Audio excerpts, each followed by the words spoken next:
Olá pessoal, tudo bem?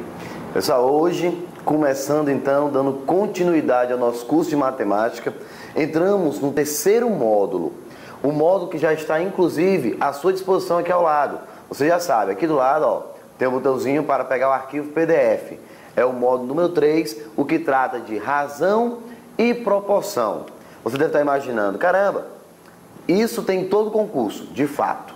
Em todos os concursos que envolvem matemática, você encontra entre os tópicos da matemática, razão e proporção. É bom salientar que é uma estrutura até fácil de se trabalhar, mas com diversas questões. Existe cada tipo específico.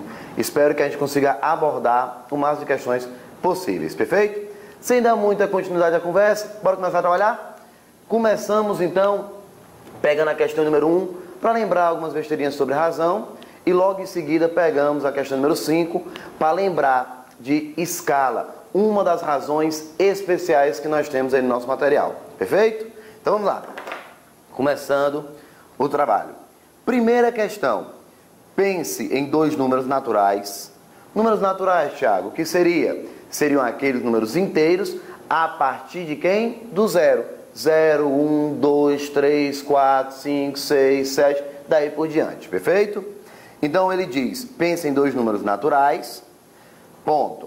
A razão do maior para o menor é 2. Razão, lembra logo de quê? Divisão. Então, A dividido por B é 2. Lembramos então que o A vai ser maior do que o B. Perfeito? Então vamos continuar. A soma deles, pessoal, é menor do que 20. A soma é menor do que 20. E a diferença entre eles é maior do que 5. E ele pergunta qual o produto desses números. Quanto que vai dar o produto. Perfeito? Então vamos lá. O que é que eu vou ter aqui? Primeiro, eu tenho 3 estruturas. Vamos ver o que é que eu posso fazer em cada uma delas. Primeiro, A dividido por B é igual a 2. Nada me impede em multiplicar em cruz e descobrir que o A é o dobro do B. Perfeito? Então tá aqui, ó. A é igual a 2B. A partir desse momento, eu ganhei a minha carta coringa. Qual? Consegui escrever uma variável em função o quê? Da outra. Como é que ficaria então essa equação que está envolvendo duas variáveis? Essa desigualdade, no caso, que está envolvendo duas variáveis. Eu pego A, coloco 2B no lugar. 2B mais B, que já estava, vai ser menor do que 20. 3B menor do que 20. O 3 que está multiplicando vai passar dividindo. Então, o B vai ter que ser menor do que 20 dividido por 3. Ora, Thiago, na hora que eu vejo essa divisão, eu vou ficar no mínimo preocupado. Calma. Na hora que você pensar 20 dividido por 3, esse número, pessoal, vai dar algo que? Aproximadamente 6,6. Pronto.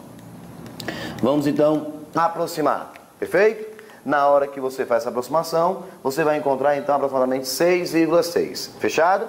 Deixa aí, bonitinho, não mexe nele. Pronto, parou.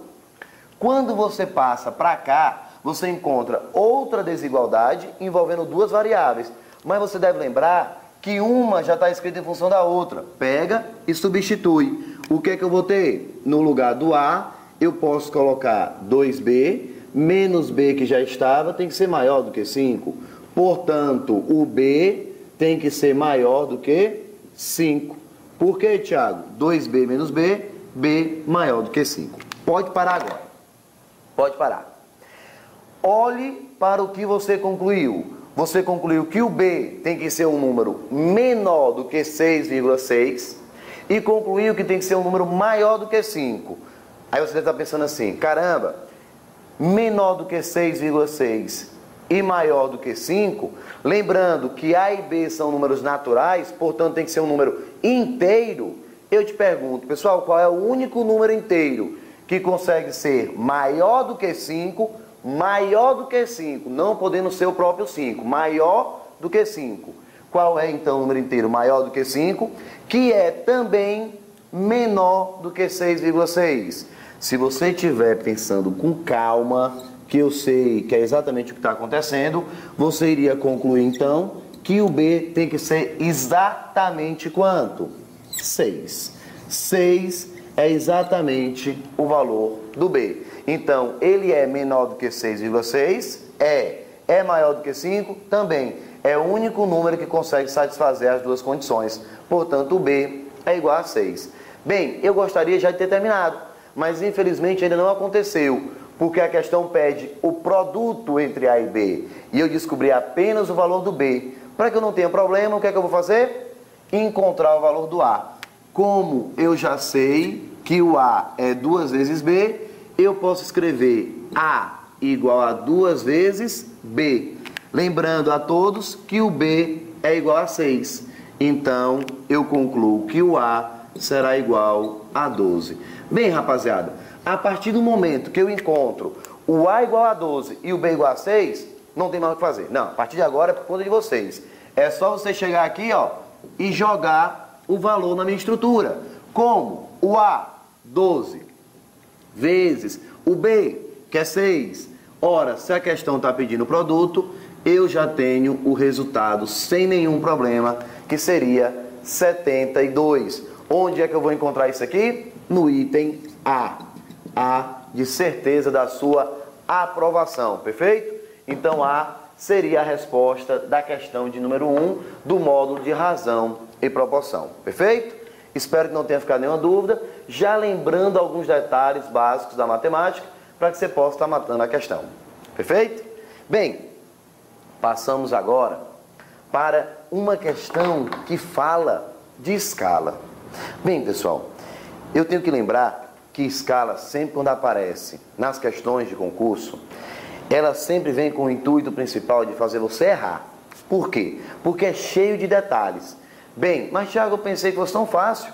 Escala não significa dizer que é uma razão entre algo que está no desenho e algo que é real. Até aí eu vou considerar como correto. Só tem um detalhe que pouca gente sabe. Escala é ótimo, é uma razão perfeita para representar uma redução. Só que tem um detalhe que você às vezes não lembra. Qual? Pessoal, a partir do momento que você pensa na escala como uma razão para fazer uma certa redução, eu tenho que lembrar você que essa redução tem que ser feita ou no comprimento, ou na largura, ou na altura. Não posso estar usando escala para redução nem de área, nem de volume. Vou repetir. Escala, de fato, é ótimo para fazer redução, desde que seja a redução do comprimento, ou redução da largura, ou redução da altura. Escala, via de regra, não é utilizado para redução o quê? Ou de área ou de volume. Vou lembrar isso para vocês várias vezes no decorrer do nosso curso. Aí tem alguns alunos pensando assim: pois Thiago, eu já fiz alguns cursos presenciais e vi meu professor usando a escala para fazer a redução de área ou de volume. Aí tudo bem. Se por acaso você pensar em usar a escala, essa mocinha aqui, ó, essa razão para estar trabalhando para área ou volume, você vai ter que fazer uma pequena adaptação, que a gente vai ver no decorrer do curso, que seria o quê? No caso de área, você vai usar isso aqui, só que ao quadrado, no caso da área, e vai pegar isso aqui tudo ao cubo, no caso do volume. É fácil explicar por quê. No caso da área, você está trabalhando com duas unidades, ou comprimento ou largura ou altura, e daí por diante. Então você tem duas, portanto, ao quadrado. Já no caso de volume, você trabalha o quê? Com as três: largura, comprimento e altura. Então você tem que realmente elevar isso aqui o quê? Ao cubo, perfeito? Mas a gente vai estar discutindo isso aí dentro do nosso curso, passo a passo. Não vamos adiantar isso agora, tá certo? Quando você dá um pulo para a quinta questão, já que a segunda, a terceira e a quarta eu acredito que todo mundo consiga fazer sem maiores dificuldades, vamos à quinta. Leia bem, ele diz: a planta de um apartamento está confeccionada na escala de 1 para 50. A escala do apartamento é de 1 para 50. Qual é a área real em metros quadrados de uma sala retangular, cujas medidas na planta são de 12 e de 14 centímetros? É isso que ele quer saber. A área real para uma planta que tinha 12 e 14 centímetros como unidades no desenho. Então, o que que acontece? Veja, eu recebo um desenho que é 12 por 14 e fico me perguntando, caramba, quando eu estiver dentro desse apartamento, qual é realmente o tamanho dessa sala? Bem, eu vou começar agora a organizar toda a minha questão. Olha só, 12, a largura no desenho. X, a largura real. 14, eu vou chamar aqui como se fosse o nosso comprimento no desenho e Y, o nosso comprimento real. Vou fazer agora as modificações. Vou transformar esses valores para o nosso enunciado ser solucionado. Como é que vai fazer? Vamos lá. Primeira etapa. Qual? A escala é uma razão que relaciona comprimento no desenho para o comprimento o quê? Real. Já está aqui, ó. Escala, razão entre Dzinho e Dzão. Dzinho, comprimento no desenho. Dzão, comprimento real. Então, eu já sei que a escala é isso. Bem, vale salientar o quê? Que a escala utilizada é de 1 para 50. Tudo bem? A escala é de 1 para 50. Mas olha, se você sabe que escala é a divisão entre o comprimento no desenho para o comprimento real, quem é o comprimento no desenho? Vou pegar aqui o 12, ó. 12 seria o comprimento no desenho. Aqui embaixo, o comprimento real. Quem é o correspondente? O X. Então tá aqui, ó.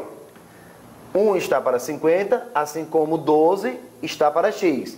O do desenho está para o real, perfeito? Quando você multiplica em cruz, fazendo aqui, ó, bonitinho, você vai ter o quê? X igual a quanto? A 600. Pode esperar. 600 o quê? Centímetros, já que a unidade no desenho era centímetros. 600 centímetros. Bem, se você olhar no enunciado, você está vendo que ele está pedindo a unidade em quê? Metros quadrados. Então, não é legal deixar em centímetros. Vamos transformar logo para metros? Então, o X é igual a 6 metros. Tudo bem, pessoal? Você já sabe que de centímetros para metros, desloca, então, só 2 casas, a vírgula, ó, 1, 2. Então, 6 metros você teria. Quer dizer o quê? Que a sala real, ao invés de ter 12 centímetros como estava no desenho, realmente ela tem 6 metros de largura. Fechado? É uma razoável sala. Então tá aqui, ó, 6 metros de largura. Já está resolvido o problema? Não. Por que não? Porque ainda falta encontrar o quê? O comprimento da sala, que seria o Y. Com calma, eu monto rapidinho de novo a minha escala, que é de 1 para 50. Ora, a escala é de 1 para 50, que relaciona comprimento no desenho para comprimento real. Quem é o comprimento no desenho? 14. Quem é o comprimento real? Y. Então fica 14 sobre Y. Quando você, mais uma vez, multiplica em cruz, você vai estar encontrando o Y igual a 50 vezes 14, 700. 700 o quê? Centímetros. Perfeito, perfeito. Onde todo mundo já está respondendo em casa. Que significa 7 metros. Então quer dizer que eu tenho uma sala de 6 de largura por 7 de comprimento. Olha só, a questão não pergunta as dimensões, ela pergunta a área real. Pessoal, eu preciso então fechar minha questão, descobrindo a área. Como é que eu vou fazer então para descobrir a área? Bem, eu tenho que ver qual é a figura plana que está representando a sala. Que figura seria? Um retângulo. Ora, se eu estou diante de um retângulo, como é que a gente calcula a área de um retângulo? Vamos lembrar? Você vai ter o quê? Base vezes altura. É só multiplicar então o quê? O comprimento pela largura. Ou seja, vai ficar 6 vezes 7, o que vai me dar 42. Agora espera. 42, qual a unidade? Ora, se o 6 era em metro e o 7 também era em metros, quando eu multiplico, eu vou ter metros, que vai ficar então o quê? Metros quadrados. 42 metros quadrados seria então a área dessa sala quando realmente ela já estiver projetada e montada dentro do seu apartamento. E qual é o item então que traz 42 como resposta correta? Seria o item D, de dado a resposta correta da questão de número 5.